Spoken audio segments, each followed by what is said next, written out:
Welcome to the acclaimed podcast, The Deep Dive, featuring your esteemed hosts, Andy Monitor and Drew Dinzik, powered by BetSperts.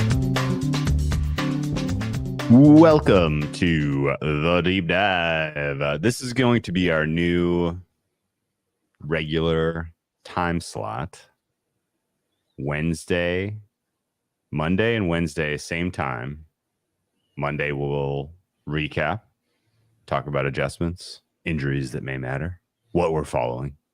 Wednesday, we'll break down the card, the full handicap, the deep dive as it was originally conceived. 7 p.m. Eastern, Monday and Wednesday for the rest of the season. Sound good? Sleeping in tomorrow. Yeah, I love it. We got a late game tonight. All right, if you want to, if you want to watch live, if you're sitting around with your, just waiting, trying to kill the time, waiting for Monday Night Football to start, come chat it up live with us. There's a decent chance you saw something that we didn't. I'm only about halfway through my rewatches. I was very, very uninterested in rewatching games today because I took a beating yesterday. The Jets did not help. This was week 7 is going to be a forgettable one. This was my worst week of the season by far. And it's funny how it have hurt. It ruins your attitude. Like, oh yeah, you've had this winning week. You just want to I want to dive into the film. I want to pull the data. I want to update the sheets. I want to do everything. I want to go do this again. And then it's like, if you have a bad week, it's like, man, I want to bet the NFL anymore. It's like, it's dude, the Dodgers are in the World Series. The NBA's about to start. And honestly, I keep doing my numbers, and every time I look at the board, I'm like, God damn it, everything's pretty fucking close. And there's I'm trying to find matchup edges. Yeah, it's not great. But that said, it's still the NFL, so I'm still going to bet it every week, and we're still going to handicap it every week. That said, Week 7 was tough. Thursday Night Football was bizarre. That was just I guess the only really good side call of the week was the Broncos, and in particular, the second half Broncos was a rocking chair one. The under got blown up thanks to a defensive touchdown that was pretty ridiculous. Spencer Rattler was bad, but not as bad as his scoreline suggests, I would say. The Saints are still ridiculously injured. Their offensive line now sucks. The Broncos' good defense can play from ahead. I don't think we learned much in that game, though. No, we didn't really learn much of it all. I mean, and again, the Saints are not healthy. They just signed MVS. Like, that's where they are in their kind of the cycle of injury, I guess. It doesn't sound like Carr's. Yeah, it doesn't sound like Carr's coming back. He's throwing. It's like he can throw. He's throwing off to the side. Sounds like a week or two yet. Yeah. This is a bottom 5 offense. Yeah. Well, not only is it a bottom 5 offense, but now Marshawn Lattimore left with a hamstring injury. Oh, I missed that. On top of a Debo broken leg. Yeah. So Debo shattered his femur, which sounds pretty terrible. Olave's still in the concussion protocol, but yeah, lost both corners too. You'll have to follow. Obviously, Debo is probably out with the femur being broken. Lattimore, I haven't heard the extent of the injury, but if it were to be both corners out, that's pretty rough. Taysom Hill might come back. He can't play corner though. He might actually. Honestly, put him out there, see what happens. See how he does. This is now bottom 5 offense, and if I adjust for no Lattimore and no Adebo, and it's basically Alontae Taylor and a couple of Jags, then I have a bottom half defense for these guys. This season has gone very sideways for the Saints. Let's move on. Just stung, and not much for injury stuff in the Broncos, but with the extra, there's 10 days. I would think Patrick Surtain passes the protocol. He should be back next week. That's a great call. Be sure to adjust your coverage numbers for Denver to include that. The London game was. Oh, we got a timeout here. Yeah, sure. Hit me. He must have. Maybe Ryan missed it. It fell down and broke before the weekend, which was possibly a harbinger of the Vikings sign fell down and some of the boards came off the bottom. Really? Yeah, it's sitting over there. So I got to bring it home. We What's got to that? talk to your handyman, whoever hung it I up. know. Man. I knocked it down with my chair.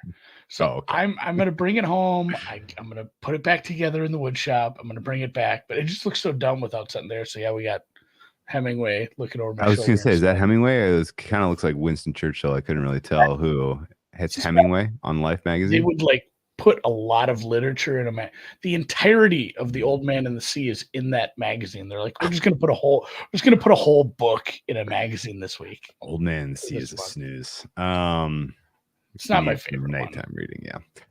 Okay. But, it'll be back up, guys. Don't worry. Vikings will be back.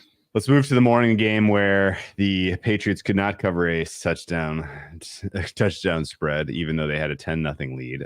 This was the first of a number of 10-0 leads that were blown on Sunday. And the Patriots probably were the most likely of teams to blow a 10-0 lead. But I guess mutiny off for now in Duval.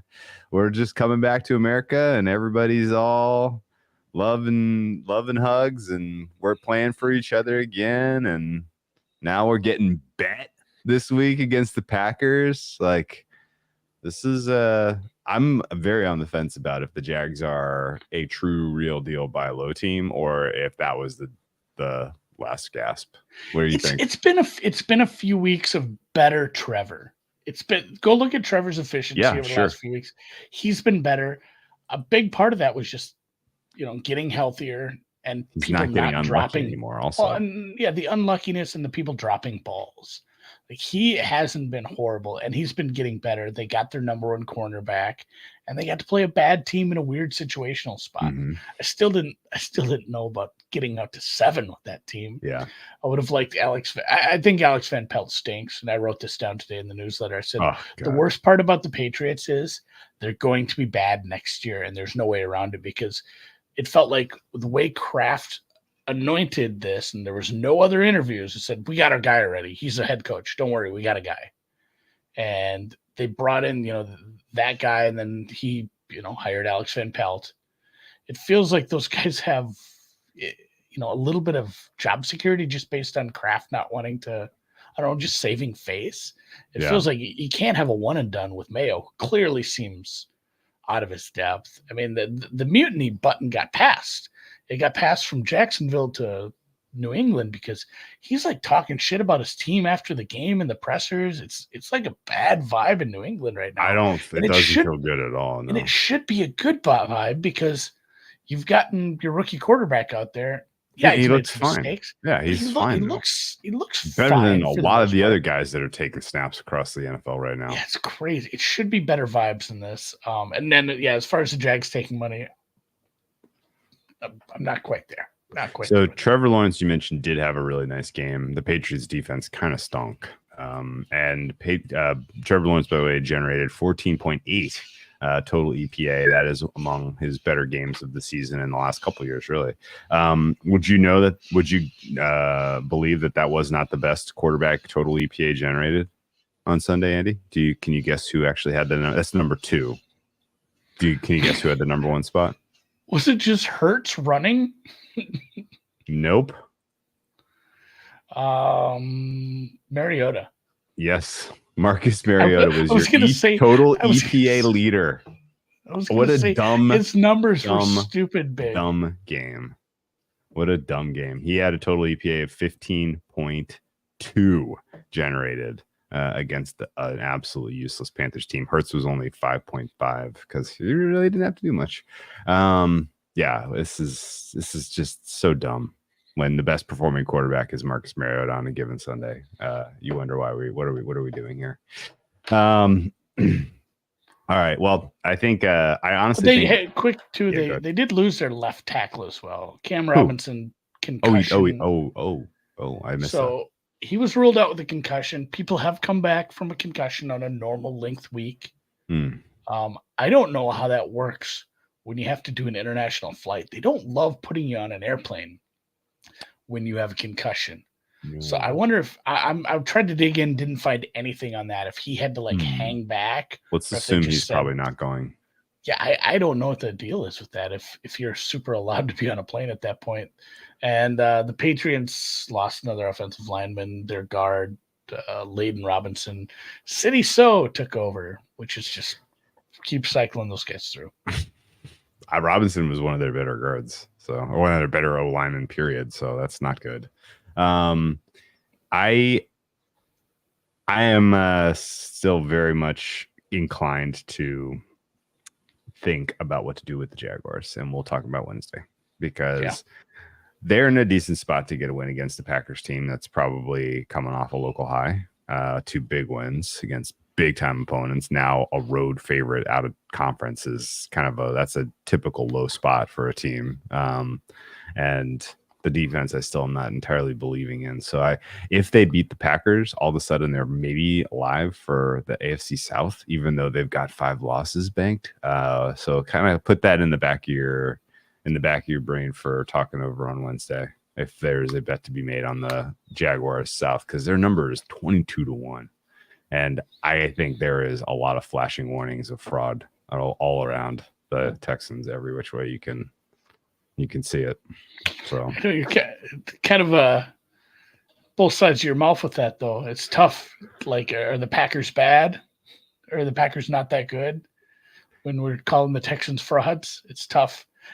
Well, it wasn't a very impressive win. I'm not trying to call you out. I'm saying that was not like that. It's a hard game. That was a hard game to like wrap my head around, the Packers Texans game. Yeah. I mean, it's like, I guess is that one next, or should we hold off on commentary till we get there? Yeah, we'll time out the next one is up. Next one up is the Seattle Atlanta game, which one of the more misleading scores, I suppose. The box score would tell you, or at least the advanced metrics would tell you that this was close outside of Atlanta stubbing their toe and shooting themselves in the dick 10 times. And Seattle didn't really have to do much, although it's worth noting that Seattle's defense is now getting healthier. Seattle's offensive line is getting healthier, but they lost DK Metcalf for some amount of time with a sprained MCL. You got to read there. Yeah, it's a few weeks at least. Okay. I mean, this was the same injury that Vita Vea had, and we talked like, hey, but he doesn't have to sprint. Like DK Metcalf does have to run. I think it's probably a little different for a wide receiver. It feels like a few weeks, and a grade 1. I never know if grade 1 is the worst or the best. It's like how people get confused about DEFCON 5 and DEFCON 1, and like which one is actually grade 1 is the least severe.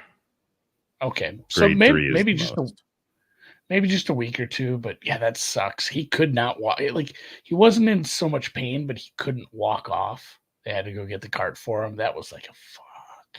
That sucks super bad because it was another good Geno game where he didn't make the big mistakes and he was making the right connections. Very confusing teams. Both of those Atlanta and Seattle teams, when you think you got them pegged, just like, fuck it, I guess. You're just gonna get surprised because Atlanta was just humming. They come out there. Cousins has his worst game that wasn't against the Steelers. And then Geno, the same kind of thing. Whenever you give Geno a little bit of credit, he throws some bad interceptions like he did a couple weeks back. And actually, it's funny. Seattle is first in their division again now because of the San Francisco loss. Yeah. DEFCON 1 is the really bad one. So when I read week to week, we're not sure if he's going to miss 1 or 2 or more. When I read day to day, I mean that I read that as they think he might be able to play. They think he might be available. Right now, Geno is the top. He's in the top 12 quarterbacks in terms of composite EPA and completion percentage. His EPA per play overall in the NFL is top 10. Do you think he is still a little buy low somehow? Look at his success rate, though, Drew. Is it bad? No, it's 50%. That's fine. 50% success rate? It's lower than I'd like. I'm just looking at 50.9 as on our friend Ben's site. What are you seeing? I don't know. I was just looking at week 7 alone. Oh, week 7 alone. Well, he had, I mean, like there was a lot of sloppy, uninspiring numbers put up by Seahawks because they just had to kind of get out of there. I'm just kind of I digging guess- into his stats because I don't fully understand what we get with a Geno. Yeah, I don't have an issue. It feels at like all he right gets now. a lot of EPA and some bigger plays. And Yeah. he makes some really bad interceptions. They just haven't been like the backbreakers yet. It's just been like, that drives over. I think it's fine having him like right on the fringes of the top 10 or just inside the top 10. No higher than that. Kirk Cousins is the tougher question. Yeah. He was remarkably statuesque in this game.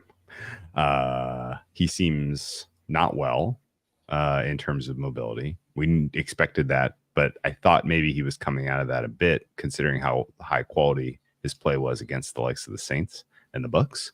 What do you think is going on with Mr. Cousins? Oh, that's the thing too. You know, a few hits here and there, you could re-aggravate what's been bothering him, or honestly, some of it does seem mental still. Trying to have full faith in that leg when he's, he rocks back and plants on it. But he looked pretty bad. He looked pretty bad at times. A couple of the errant passes, and that's kind of what cost him the game, because that's a defense. That's a secondary you should be tearing up.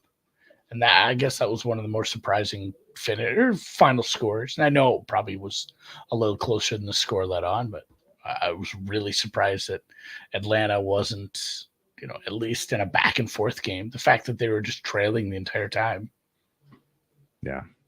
Yeah, that was a weird mess. They lost an offensive lineman too again with Bergeron. He got ruled out with a neck injury. I didn't get updates on that. Okay. Tennessee Buffalo. There's not a lot of takeaways here. This was another 10-point lead squandered. I guess the next most likely candidate to squander a 10-point lead after New England was probably Tennessee. Maybe even more likely because they are up against Buffalo as 10-point dogs, right? Yeah. Mason Rudolph, I thought, could do a better impression of game manager and keep you competitive against the Bills team. But the fact that you spotted him 10 points and he still couldn't hang on for a win is a bad sign. Tennessee defense kind of finally broke. And I don't know that I've saw a ton out of Buffalo or their offense, and to change my opinion that they're good, not great. The offensive line for the Bills is the only standout unit on that team. Everybody else, I think, is still a little bit mercurial. Josh Allen is fine to keep him rated as a top 3 quarterback, but yeah, there's it feels like the AFC East is a wrap now, because of how bad everything else is. They have a 3-game lead. They have a full 3-game lead. Is that the most over division race, or is the Chiefs West? Chiefs are 6-0, man. I mean, what's the best the Chargers can get to right now? Or it's actually Denver, isn't it? Denver and the Chargers are going to be kind of right in, close enough to, stone's throw. Still feels pretty fucking over. Okay. Denver and the Broncos. Chargers could actually take another step forward. They would fall behind the Broncos if they were to lose today. They feel equally over. Yeah. The Dolphins are 2-4. That's your second place team. Yeah, I would say they're probably getting like a shell of Tua back this week. Yeah, we have 2 playoff teams decided, and it's Kansas City and Buffalo. Surprise, surprise. The best 2 quarterbacks in the NFL are already in the playoffs after 7 weeks. Cool. I felt like it was an upgraded quarterback at times, but I mean, it's still, there was some back-breaking turnovers from him too. They had to fumble. They had a bad interception. Like, Rudolph isn't any better, so they're kind of in a bad spot. Curtis Samuel was ruled out, but it doesn't matter. They got Keon Coleman. Did Amari Cooper unlock Keon Coleman? Is that what he needed? He needed someone to run with him. I don't know. That was like kind of his breakout game. That was awesome to see the rookie get involved. It was awesome to see, Amari Cooper get involved. It was all out of structure stuff too, which was weird. I didn't know that Keon Coleman was going to be an out of structure guy. Well, he's not a good separator. So I guess that does make sense. We've had some of that where it's like the speed was there, and we talked about that with the combine, but man, it's been just kind of rough, and also just integrating into a new offense. Pollard was evaluated for concussion. He was back in. The Titans lost a wide receiver, though. They put Burks on IR. It was like a late week non-contact injury in practice where he just went down. I think it was Friday he went down, and now it's like, well, that needs a junkyard. He's going to the IR. They lost an offensive lineman as well, too. Jalen Duncan is expected to miss this week. He was starting in place of Leroy Watson. He hurt his hamstring, so they're down third stringer there. For Tennessee, protecting probably Mason Rudolph, but I don't know. It could be – they made it sound like they're going to bring Levis back once the shoulder's fine. Doesn't matter. Okay. I don't think it's a huge difference in my ratings from one to the other. Okay. There was some game day steam on the first three games we covered that all lost. Yeah. Under in the game day steam doesn't do well ever. The over in the Seahawks Falcons lost, and the under steam in Tennessee Buffalo lost. Oops. Cincy played the Cleveland Browns. This was I don't know if it was the Sheriff Park game of the week. That might have been Eagles Giants. This was an unwatchable game outside of the Deshaun Watson injury and crowd response. It was at least that part was like exciting for the internet. But Cincinnati is kind of a team. What are they? I'm a little worried about them. What is going on? Cleveland's defense is still good when it gets up and plays, but that was a pretty weak performance on both sides of the ball from them. Honestly, if Jameis would have started, I wonder if they'd lose that game. Yeah, Jameis Winston was the best quarterback in this game, Andy. 13 plays, total EPA was 7. Joe Burrow's 29 plays, his total EPA was minus 1.1. Now, this was another one where it didn't really feel like there was – sometimes when you're like fighting an opponent and they're not really putting up much resistance, then you put away your best stuff. And maybe there was a little bit of that today for the Bengals, but the Bengals have now beaten two teams that have very clearly put up the white flag in a row in the Giants and now the Browns. And I got to tell you that the evidence that they are really like clicking, it's just not showing up on tape yet. It's not showing up in the advanced stats yet. There's still lots of room to improve with this offense. And I guess the Bengals defense is not hot dog shit anymore. So that's a good. Well, they got healthy up front. They were able to slow down the run quite a bit. Both teams really ran poorly for big chunks of the game, it felt like. Burrow wasn't good. And again, it feels like if Jameis Winston is named the starter on Friday, they might have won that game. Because DTR wasn't any good. He came in and hurt his hand. Okay. So does Still that don't tell understand you the reasoning on that. Okay. That was what I was gonna ask you.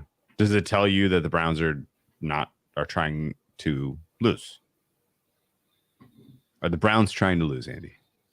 I still think it was just that they didn't want the crowd chanting for Jameis because that has to suck every week.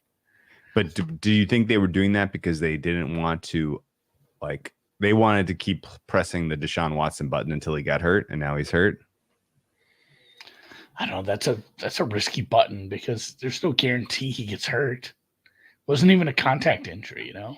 Yeah. I don't know. It's very convenient for them that they get to now do this injury settlement thing. It really worked out well for the Browns.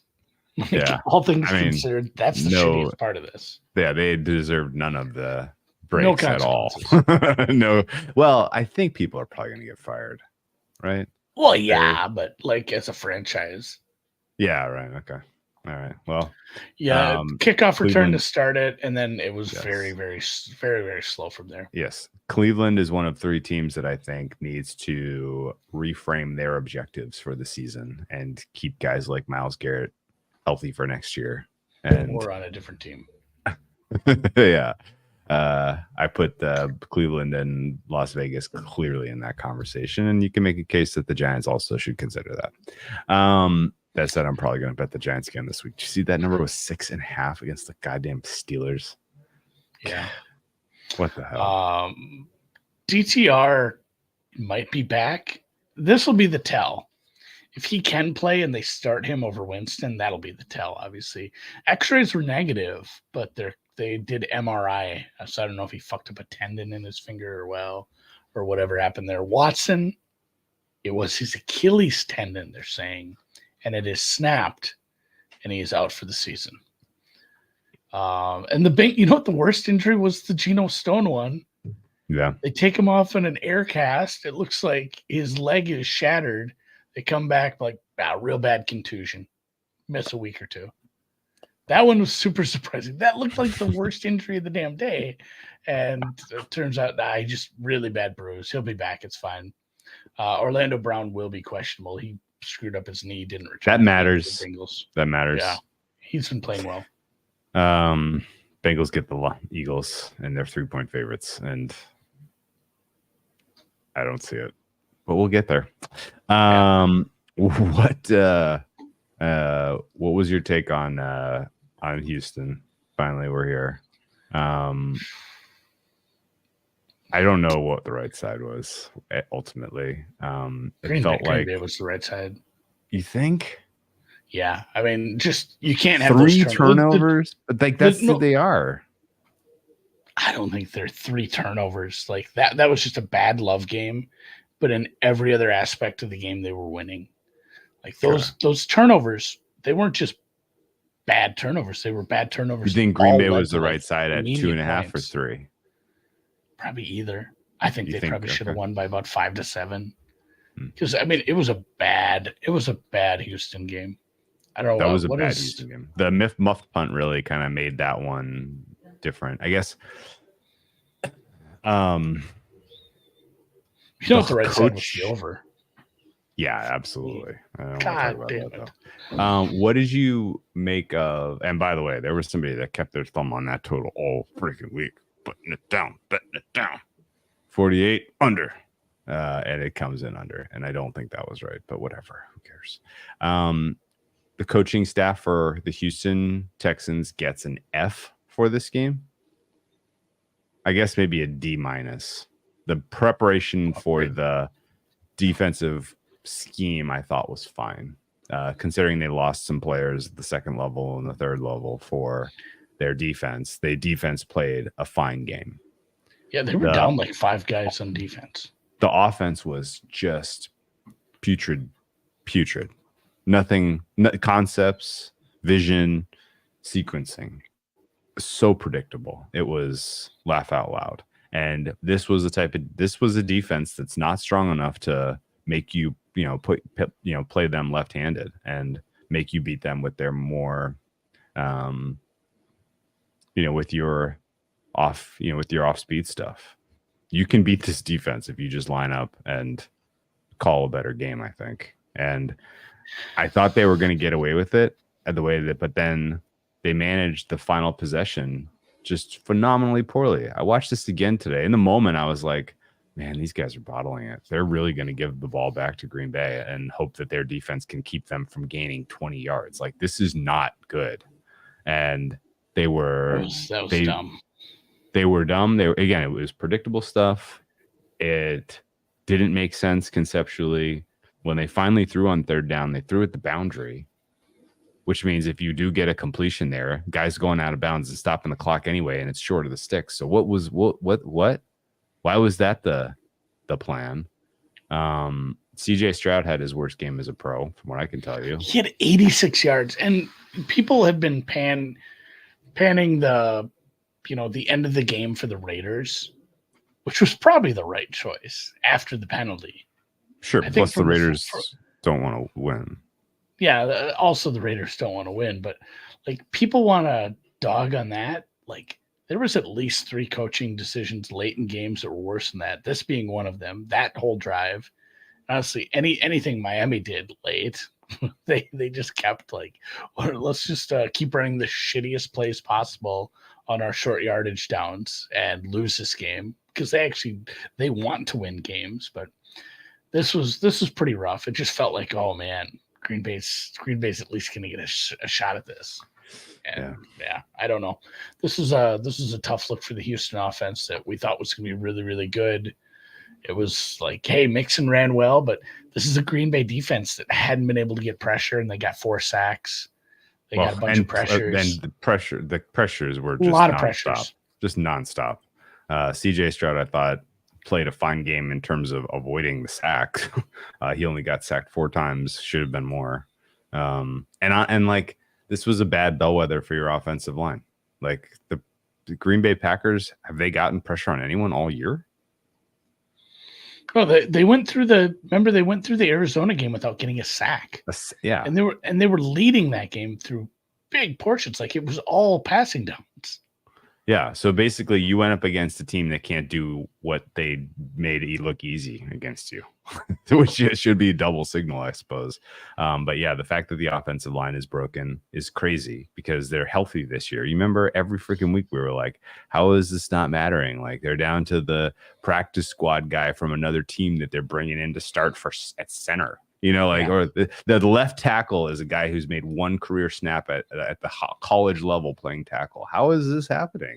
And it didn't seem to matter last year. And for this year, that for whatever reason, they're mostly healthy and they're just sucking. Like it is weird. I think the coaching on the offensive side is probably enemy number one here, or at least, kind of top line gets the most criticism for what's happened so far. CJ Stroud, a little bit of a sophomore slump, but I don't know. It feels like they're asking him to do very difficult stuff, and a lot of times he does it. So I don't really want to be that critical. Yeah, we'll get into this total because there was some heavy. There's two-way action on this total, but there was heavy action to that Colts over this week, and that was not close. What's up next? The next up is Minnesota. I'm sorry, Indy. It is the Indy Miami game. Miami was bet with confidence. It came off of a 4. It closed, almost came off of the 3. That was effectively a 2.5 on the close. That's a mega move in favor of a side in a given week. And it signified to me some general belief in the coaching staff at Miami and some general doubt about Anthony Richardson. Yeah, I thought it was, the latter for me. And neither that part was justified. That part was justified, but the belief in Miami was not justified. Mike McDaniel is lost. What was going on? They should have won that game several times, and I'd taken some Colts live. It's funny, like I'll never. The ultimate. Why didn't I put $1 million on this bet? Like I put the bet in while Miami was driving on the fumble. And just like that, and it it flips from like plus 110 to minus 160 or whatever it was. I'm like, oh hell yeah, this is the best. Still kind of had to sweat that, but it felt like my bet was dead 3 different times. Miami was driving; they were moving the ball, and then the most just bizarre decisions, the weirdest usage. Everybody in the timeline complaining, they're not getting Tyreek the ball, they're not getting Waddle the ball. We have the bad Ingold fumble. You run some pretty bad stuff late, and then the decision to kick the field goal on 4th and 1. I know you weren't in your bag on short yardage, but to kick that long field goal there, that made no sense whatsoever. Yeah, like procedural really stuff cost them an opportunity to score earlier in the game too. Yeah, I think I read from Kevin Cole's recap, like something like combined 16% win probability donked on those two 4th down decisions. Like, what the hell? Yeah. That's really fucked up. Bad. I mean, that's bad. Between the 2 fumbles, like the Mostert and the Ingold fumbles those were massive from where they happened and what part of the game, especially they're both in the 3rd quarter. You're close. I think it would have been they would have been up 10-3. Were they leading 10-3? That sounds right to me.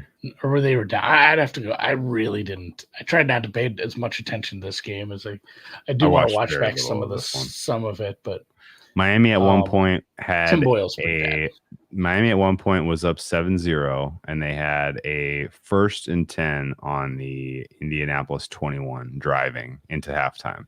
They could have taken a 14-0 lead into the half. Instead, they kick a field goal. They're up 10-0. Oh yeah, this is the 3rd of our 10-0 leads blown was Miami. Bad work by Mike McDaniel.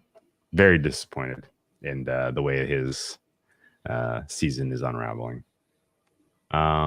Mini Detroit was, I guess, like people were excited about the quality of football for some reason yesterday, and I don't get it. I thought it was pretty bad generally.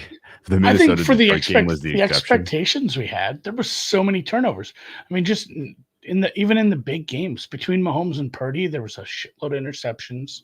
You had some big sloppy fumbles. 5 combined picks. Yeah. 3 combined rushing touchdowns. 0 combined passing touchdowns. What? And even in the Vikings game, there was a big sloppy fumble return touchdown. There was a fumble return touchdown that got called back that would have basically ended the game for Detroit. Yeah, that was probably the right call. It was absolutely the right call, but it was bang close. It was very close, which means like guys one foot inside the line there, and then that's the game. Yeah, the game is over at that point. Oh, it's funny. You go look at the box score for that. It's crazy even. Just absurdly even, which is fun because these two teams get to play each other again. But man, Goff is legit. That was the takeaway, was he looked about as good as he's ever looked. This was a defense that offered a lot of different looks. He was finding guys. It was really Ben Johnson was in his bag.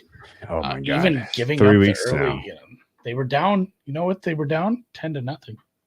Yeah, the most dangerous lead in football. 10-0. This is another one. It's funny too. Fourth one on Sunday. I start to get. I follow, like, I'll click, and I'm trying to find injury news or something on a personnel, and then you start to get some weird people in your For You. And I started to get some Vikings and Lions like fan accounts in my For You, and it's funny, like, because those people are just so passionate. And the Vikings cope is like, congrats. It took a last second field goal to beat our bridge quarterback, you dicks.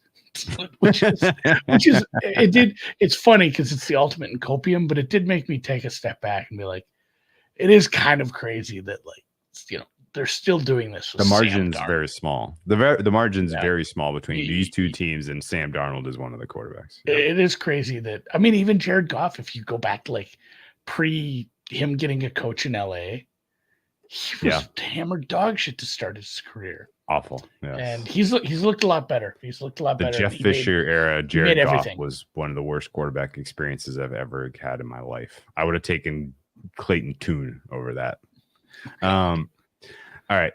Detroit had some explosive running with Gibbs in this game. That was one of my major takeaways. I felt, as I was watching Montgomery have a difficult time getting going early with sort of the power running attack that Detroit has forced everyone to their will in the running game this season. And the fact that Minnesota was kind of winning that head to head in the first quarter of the game made me think that I have Minnesota's run defense underrated.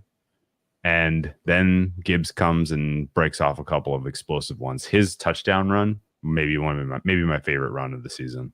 It was either that or one of the awesome Henry runs, but that was just art. Watching him get wild in space there, and I think that's what Minnesota's run defense is. It's not going to let you dictate and methodically move 5 yards at a time on them. But if you can get a guy to the second level, then they're going to have a little bit of a tough time because of their run blitzing. And I thought and it's a good O-line with a good run scheme and two great running backs. Yeah. Like, they kind of match up pretty well against Minnesota with that. Yeah. And I thought that Minnesota had a lot of latitude to come back in that game. I was like, they're live for comeback because the secondary was such a huge question mark for Detroit. But Sam Darnold, for whatever it was worth, continued to target Brian Branch in that game. Yeah, who's the only guy playing well. The only good player. Like, all pro only well. Good player. I guess Anzalone is a good player too, but like it really felt like he was the only good player on the defense for the Lions, and they kept. As far as like a true secondary piece, he's the only good secondary player. Yeah. I will give you a passing grade on Carlton Davis, but not really willing to go to war with him. The Detroit defense like is fine. Yeah, the Detroit defense scares me a lot, particularly when they're up against a more formidable quarterback. Yeah, this was this was a great game, and Detroit should just be in primetime every week because they're like the only fun team to watch right now. Did you see Them they and flexed Packers, I guess. Minnesota Indy to a Sunday night game? I didn't love I it. understand flexing Minnesota, but there are better Minnesota games. Like we just had this conversation. I've downgraded Richardson again. Like that's not a good offense at times. And maybe it improves with Jonathan Taylor back once he's back. But boy, like that was a rough look. Miami is missing pieces. They had their safeties out. That's not been a good defense for big chunks of the season as it is. Like that was super disappointing to pop back to that one for a sec. So yeah, not a lot of other takes on Minnesota. But Minnesota is still very good, but clearly a half step behind the elites, which in the NFC is the elites, just Detroit. I want to take a quick aside. I know Detroit does not have a Super Bowl championship either. This could be a painful one if you don't get there. This feels like the window. Yeah. This is the best team it. Detroit maybe has ever had. San Francisco is injured as shit. Green Bay is flawed. Dallas is broken. Dallas is broken. Philly is just a running team. They don't have a complete team. The AFC South is all have warts. Like Tampa Bay. The NFC South all has warts. Yeah. Who's your competition? If you don't reach a Super Bowl, it is a loss. It is a bad season. It is a bad result, I think, at this point. I agree with that. Granted, maybe a bunch of people get hurt and that it doesn't work out. But if you go into the playoffs healthy, you do not win the NFC at this point. It's probably a bad season for the Lions. Right now, Detroit has the best offense in football, period. Jared Goff, top 10 level. Ben Johnson is coordinating his ass off. And the offensive line is the top unit in football. And they have weapons for days to hurt you. So and this is what sucks for them, too. Their defense. Minnesota has a soft-ass schedule for like 8 weeks now. Could be. That is a problem for Detroit. Detroit has to keep. They can't have another rematches in Motown, though. That's what I'm saying. They might have the 2-0 tiebreaker and finish a game behind Minnesota if they can't slip up. They can't have any more goofs. So they should be 6-0. Yes. All right. Vikes is Sam and I agree on that. But I think the Vikes are in trouble on Thursday. It's a weird matchup. You know what the most annoying thing about that is I've heard 4 different people be like, "Oh man, like a lot of familiarity that's huge for the Rams." Like doesn't it go both ways? What the fuck kind of conversation is that? Like KOC coach there too. Is there he got his memory erased when he left or what? I don't know. My confirmation bias was Goff shredded the Flores blitz. Stafford is going to do the same thing. That's the game I haven't had a chance to rewatch. I do want to watch basically every Goff throw. Cup's coming back. What the defense looks like. I think you need to bet. We're jumping way the hell ahead, but I think if you want the Rams, you got to get the threes now before the market catches up to the injury news. Although Jordan Whittington DNP'd. Cup is playing. Like it's happening. It sounds like, but it sounds like Hawkinson is too, that's about a wash for me. Okay. All right. Are we done with the morning games? We are not. The last was Philly at the New York Giants, which Philly just ran the ball for 60 minutes. The Giants suck. They put Drew Lock in at some point. Effort, man. Very bad effort for the Giants. Yeah, especially considering how hard they played to the death against the Bengals. To do this was pretty weak. I think they know their season's over. I don't know how you rally that team at this point, and I think they probably. I like that they said Daniel Jones is the starter for quarterback. Daniel Jones is the starter though. Drew Lock, they just put him in, hoping to get a spark. That's what he said. It's not what you get from Drew Lock. There's no sparks from Drew Lock. Cordell Flott was injured. He had to leave with a groin injury. I know that one hurt. And I mean, to further make this offense worse, Jalen Hurt Jalen Hurts. Jalen Hyatt cracked a rib. That He seems sucked like a this year, pain. though. He's not very good as it is. And then Mekhi Becton's probably in the protocol. He left. He didn't come back with the concussion. So that's Christ. 2 offensive I see linemen that. for a running team in Philly. Damn it. Okay. Well, they got Neighbors back at least. Million targets for Neighbors and Robinson and nothing of it. Daniel Jones is not the guy. I think we know that. The afternoon slate started off with 2 shower fart games. The Raiders Rams was one of them. And the Carolina Panthers Washington football team was the other one. I didn't watch either of these games. And I don't know what to say about Raiders Rams other than I know AOC got hurt at some point, and then Gardner Minshew came in, and then Gardner Minshew proceeded to throw 3 picks, and yet somehow was not the worst quarterback of the week. That went to Spencer Rattler, who had a worse performance than Gardner Minshew. DTR was not the worst of the week. Gardner Minshew was not the worst of the week. It was Spencer Rattler. Yeah, the biggest takeaway Andy is Dalton was not the worst of the week. The Rams were very bad. Like that was a game where the Raiders lost their quarterback, had to bring another guy in, and O'Connell did break his thumb. He's out 4 to 6 weeks, which you just go back to Minshew. I don't think there's a huge difference betwixt the two. But yeah, the Rams were super disappointing in a game where it felt like they could have run more because they were running well at times. They just, their offense did fucking nothing. How many points did they end up with? 20? It was a weird one because one was a fumble, like a stripped fumble return for a touchdown. They were up. Were they up like 20-3? And then the Raiders 20-9 4 field goals. It was 20-6, and then the Raiders kicked a 38, a 27, and a 27-yard field goal. Almost, they only needed 2 more, and they would have won. 21-20. Yeah, the defense didn't look good. Even like if Minshew wasn't throwing an interception to them, the defense wasn't looking that good at stopping things. Right. Yeah, the Rams were pretty bad here. 5.0 yards per play. I know I'm conflicted on 4 Thursday turnovers. because I think fading Minnesota here is a good idea, but man, I didn't love what I saw from the Rams. Now we get a short week to incorporate Kupp. Kupp sounds like he's going to be on a pitch count. Is the other thing.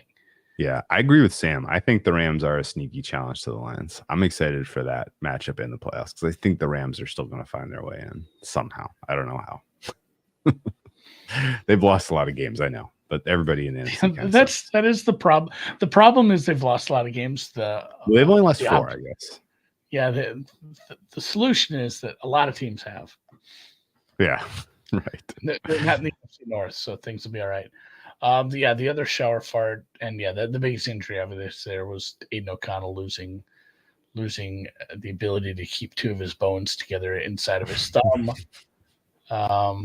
Washington, Carolina was equal. Like, how is this worse?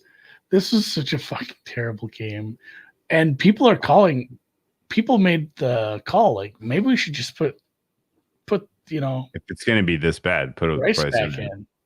Yeah, he was terrible. Which is like, I guess either way you're tanking. It's not like he's going to be better, but there's just nobody left in this defense. There was we had a historically bad. This was a historically bad week for bad quarterbacks, Andy. We had 5 quarterbacks with almost negative 20 EPA generated, including Daniel Jones, Andy Dalton, DTR, Gardner Minshew, and Spencer Rattler. That is horrible. Like, this is like right. This is right tail, left tail. This is like left tail stuff when you look at it. Minus 20 EPA game. That's the one that you just want to forget. You forget about.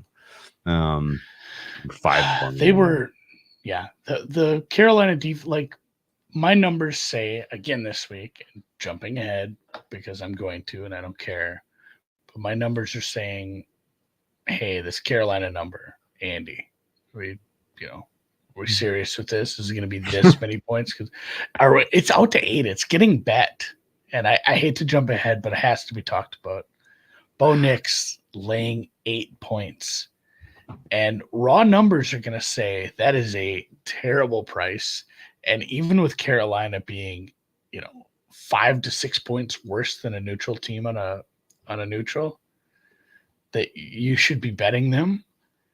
There's just again, talking about the distribution of results, there's so many results where they don't score a point. It's very easy to cover 8 because that was hey, Carolina, you get to play a shitty defense. Like, you're going to get run. They're going to fucking spit roast you. They're going to Eiffel Tower your ass all night long, but you're going to score because it's a defense that you can play against. They've gotten a little more out of the secondary, but they've had injuries as well. And, against, up front, that was like the strength. They had some help on that defensive line. They had some injuries. It should be a defense. You should just go out there and you automatically get to like 14 because it's bad. And they couldn't do it. Now they go against, a Broncos team that's been really good. Broncos have only let teams score in the 20s like twice. And honestly, I'd argue both of them were kind of fluky, and they're looking even better. Like, Carolina's shutout price. Like, I'm gonna go try to find that. I like it. I think that's, or just like, even if I find something not as good, where it's like Carolina first touchdown score, no one. I don't know. Even if I get a 3-4 to 1 and something like that, because they're super live to not even score in garbage time against Denver, which makes laying 8 with Denver look a little more appetizing. Well, they need 10 points. Yeah. We had a 6-0 last year where the Patriots couldn't cover, Andy. I know. They gave up 6 points and they didn't cover. I worry about that. The Washington Niners game from a couple years ago. 9-0. In the big news, we didn't even talk about the Commanders here. Jaden Daniels leaves with a rib injury. He looked very uncomfortable. The tests are showing no fractures, but they're saying like we're gonna have to monitor this. So who knows if he plays or not. Their left tackle Brandon Coleman was concussed in the first half. Didn't matter. Let's Mariota assume came back. Daniels misses at least 1 week here. Do you have an appetite to buy low on him for I think that's rookie of the year? Do you have an appetite to buy low rookie of the year, or wait until Caleb beats the commies? I don't know. Caleb O'Roy hype is really going hard. We knew it was going to happen too with the way they're scheduled. I'm gonna wait till after this week. I think it goes lower. Okay. It's funny too. We talked about this after probably our week 1 recap. We're like, oh man, Caleb or Jaden Daniels, very good, but this guy might miss games because he runs very recklessly. And it was a hell of a run, but he did get hurt. Chiefs Niners was forgettable. It was bizarre game. Both defenses played great, I guess. You can't. That's the story for me. The Chiefs defense. The Chiefs defense was excellent. They remain amazing, although they had some injuries that are worth following. The Niners defense played better than I expected, but by God, they cannot tackle Pat Mahomes. Pat Mahomes scrambling was the difference in the game between two Super Bowl contenders. The scrambling. I made my kid come in the room to watch the replay of where he pretended he was going to go out of bounds and he didn't go out of bounds. Yeah, he's very fucking smart. He was utilizing the space and the rules extremely well. I'm trying to think of who it was, but Purdy played like a brain dead idiot. There was a long quarterback run. Maybe it was Lamar. I can't even think of the team, but there was a go route along the sidelines. This was Geno Smith with Jackson Smith and James. He kept pretending like he was. I'm open. And Geno's like 5 yards behind. The trailing defensive backs following him. That was awesome. I love seeing a player be very smart. And yeah, Mahomes, like you said, he knows how to take advantage of every inch. Yes. Hilarious and weird that we had a game with 2 MVP candidates. Well, former MVP candidates, I guess. And they threw 5 picks combined, 0 touchdowns, but then scored 3 combined rushing touchdowns. Really weird. Kareem Hunt still being factor is amazing and stupefying. Mercole Hardman being a defining part of this Chiefs win is stupefying. The Chiefs offense literally feels like plug and play. It's a big troll. It's just a troll job. And the Chiefs defense is top one. And they were impossible to run against. I don't know why that surprised Shanahan. He has eyes. I'm assuming he looks at data. The Chiefs running defense is freaking awesome. I don't know what you thought you were going to be able to do there. Yeah, and Brandon Ayuk tears his ACL. Deebo Samuel gets pneumonia.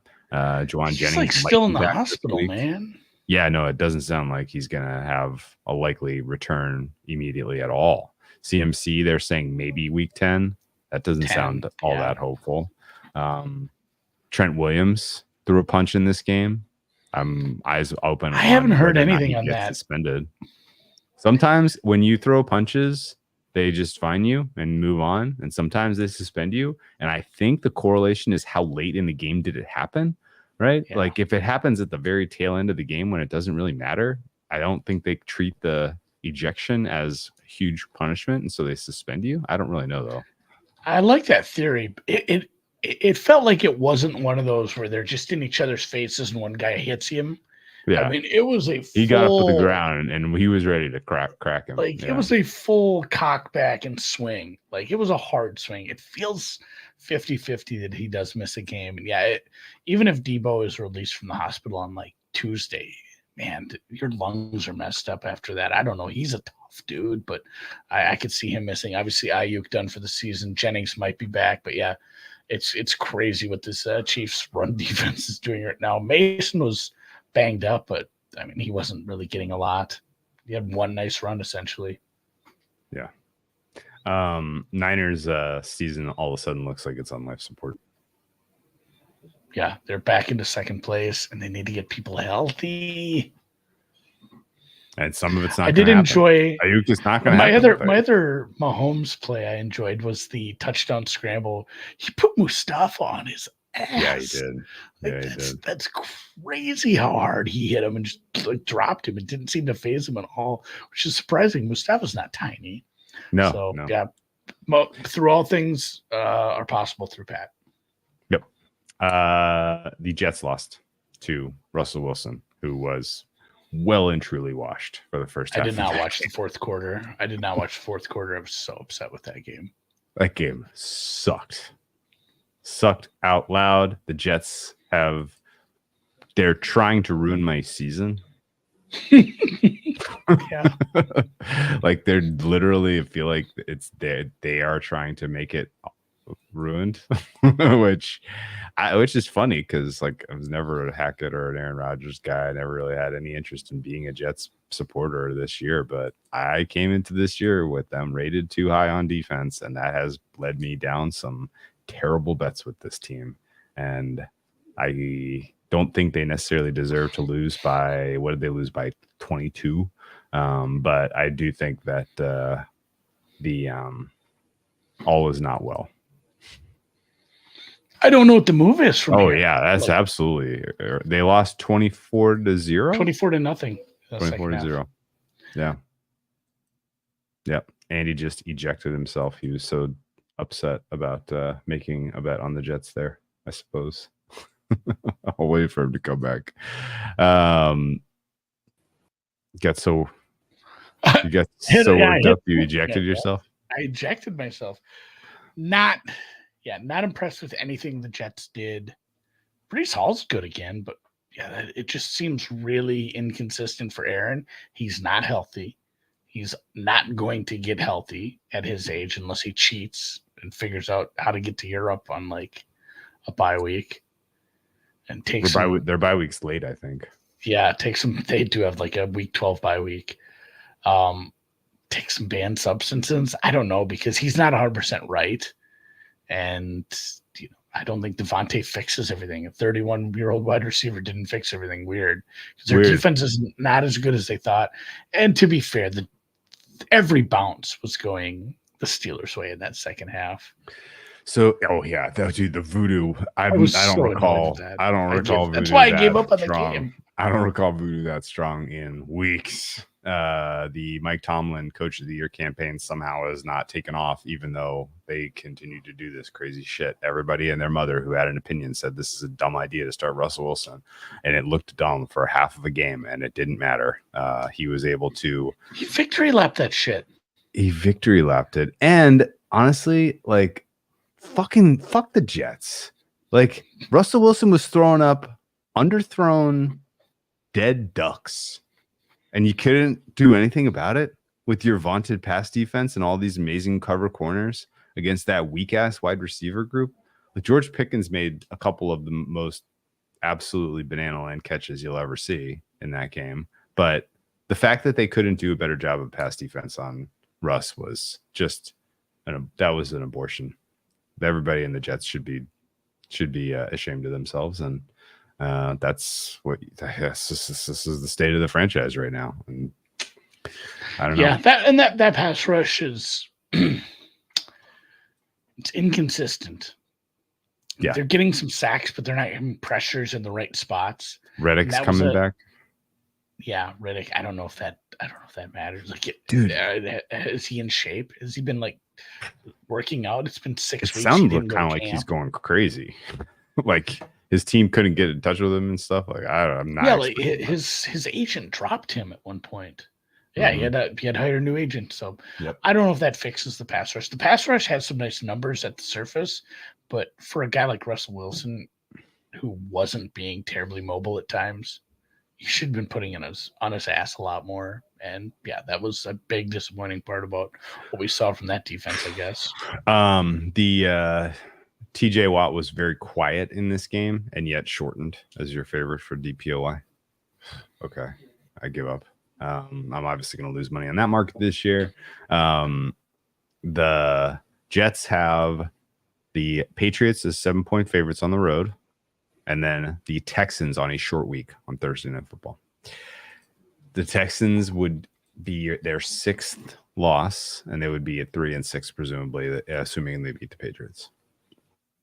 Now, I'm not saying they're not going to be able to beat the Texans, but that feels like their season, right? Primetime game against the Texans who were beat up. 3. It would be very over. Yeah. Feels like, honestly, I feel like it's over already. You do? The ESPN analytics say the Jets had like a 47% chance. I looked, it's probably more like 30 to make the playoffs. Oh, I would be surprised if it's 30. It's schedule would allow. Well, here's the thing. The middle class schedule is tough, man. Sorry, so it's I had the schedule as middling. The biggest factor was the teams they're competing against. Like, Denver is 1 game out of a wild card spot. They don't have to leapfrog like 20 teams. Nobody has ever had to do that to make a wild card spot. That'd be too many, but they don't have to leapfrog that many teams. Well, they lost the tiebreak to Denver. Yeah. They don't have a lot of tiebreakers, but man, they don't have to have like 11 wins to make the playoffs. They lost the tiebreaker to Denver and Pittsburgh. There might be an 8 and 9 team in like the 7th spot for the AFC. It's rough. Yeah, and it's probably going to be Denver or Pittsburgh winning on a tiebreak over the Jets. Right? Yeah. Losing these AFC games to other playoff teams isn't helping you, right?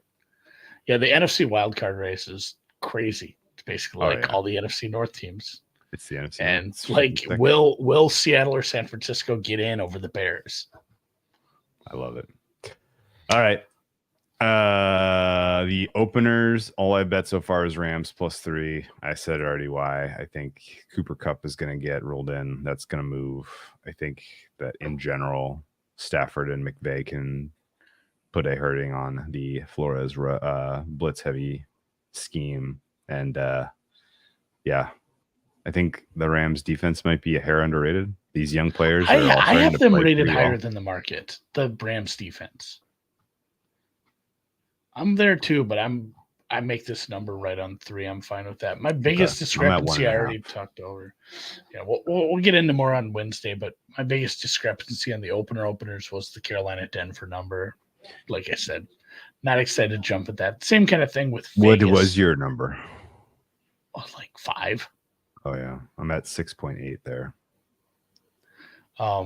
I think I need to upgrade Denver even further. I just can't upgrade that offense, man. I can't get to. I can't get to. Oh man, this week's gonna suck. I can't get to some of these giant numbers with these terrible teams. Like I can't get that's to the thing. 12 Like you with want to bet Tennessee. Vegas. I can't get to 10 with Vegas. I can't get to 6.5 with the fucking Giants. I can't get. I'm at to 11.3. I can't get to 7 Detroit. with New England. I'm gonna be. I'm pretty much there with Detroit. Absolute trash dog shit teams. The only big spread that I'm outside of is Baltimore. I would make that 9.2, and I'm assuming it's Jameis. If it's DTR, then that number should be like 13. I don't know what to do with Minshew, but I'm a little off on Kansas City laying 10 on the road. That's an awful lot in a divisional game. That's a real plug your nose kind of game. I'm at 7. Jets New England. I'm actually closer. Actually, you know what? That's fine. Houston Indy. I'm at 4.95. But the Houston got their probably both getting downgrades. The only look ahead side I took was Washington. It's funny that the only look ahead side I took was Washington, who might not be starting the quarterback that thought they would. I know. That sucks. San Francisco is down to 4-ish. I think that's because they have no healthy wide receivers. Actually, Juwan Jennings is probably going to go. Dallas is going to be returning Parsons. It sounds like Deron Bland probably plays. I don't know if either of those fix their issues, but they matter. Bad games this week, Andy. Tampa Atlanta might be the best game of the week. Is Tampa Atlanta the best game of the week? Buffalo Seattle is fun. Is that our first rematch? I think we have a couple. Actually, you know what? Jets New England. Jets Patriots is a rematch too. Yeah, so we have a couple of rematches. You know what? Green Bay Jacksonville might be entertaining. Should be. Hopefully. What is that? Oh, that was I did grab that total last week. That ticked up a little, which is going to be 50? annoying. What'd you get? Yeah, 47.5 on the look ahead. That was a good bet. So we got one good one, one bad one. The third one I took last week was what number did you lay with Washington? 1.5. And that look ahead got action. So that look ahead was like 2.5 once we got to game time. People wanted to ride along with that apparently, but that is obviously sometimes you have bad luck with injuries. The other one was the Tampa Atlanta over, which that's off the board still as we wait for Tampa Bay to play tonight. Do you have an opinion on what the fare should be between Philly and Cincy?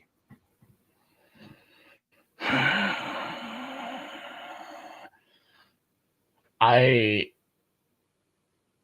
very much lean Philly there. Yeah, me too. I make that one. I'm at Cincy minus a half point.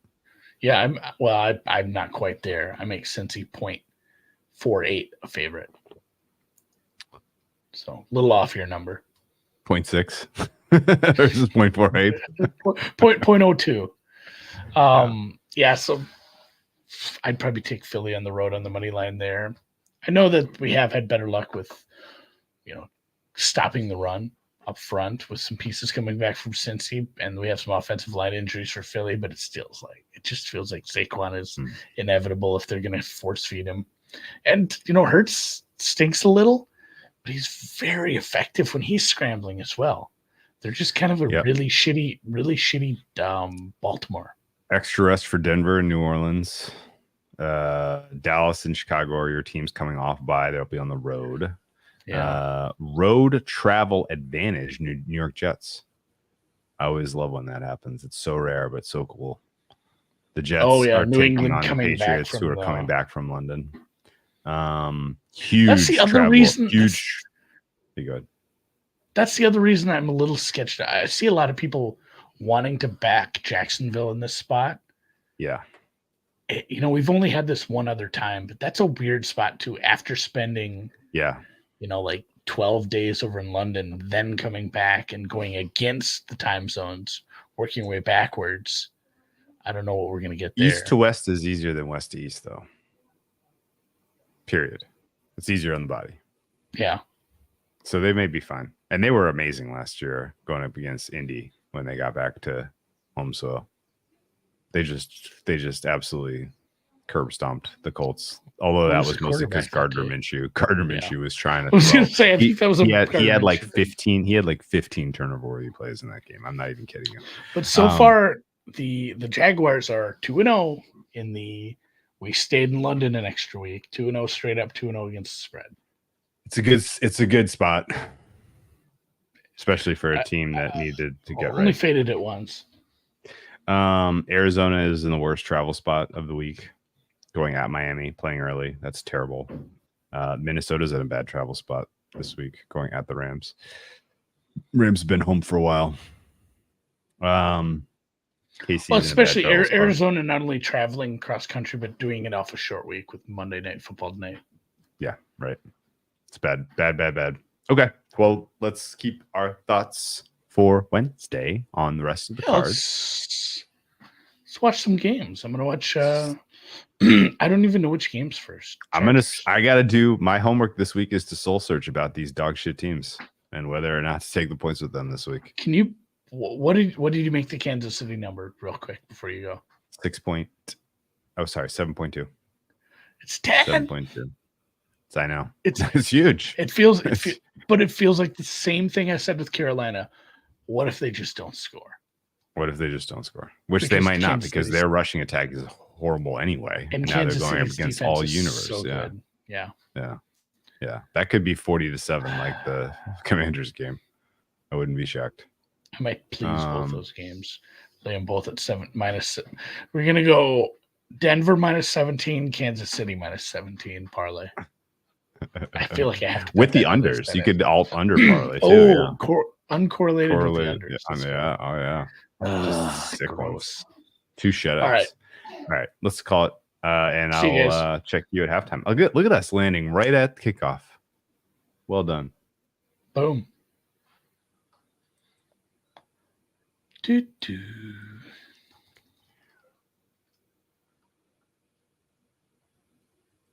know what the only thing that sucks about this TV here? I don't have a remote for it. Oh. I gotta get up.